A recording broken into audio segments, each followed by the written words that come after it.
In this video, I'm going to show you how to replace the driver's side window switch on this Volkswagen Beetle. Let's get into it. Now take the window switch bezel off. You want to use a trim tool. Just come underneath here, pry that off, and then slide it down. The switch comes out. And disconnect the connectors, just push on the little tab. Slide those off. Same with the other connector. There's a little tab, push those off, and it slides right out. These switches on the driver's side are going to be the same, so you can do the same procedure for either one of these.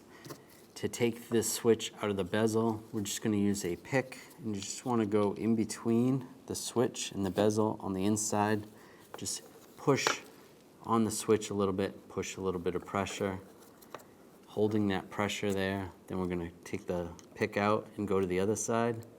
Just push in right here, release the switch, and it pops right out, just like that. Now take the new switch, line it up, and lock it in place. Now take the switches. You want to plug those in.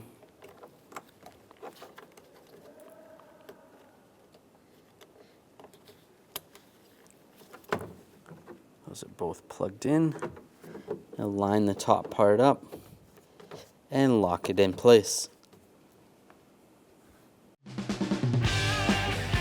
When only the best will do, demand TRQ. The only company that lets you view before you do. TRQ is committed to offering the highest quality aftermarket auto parts that are engineered for peace of mind.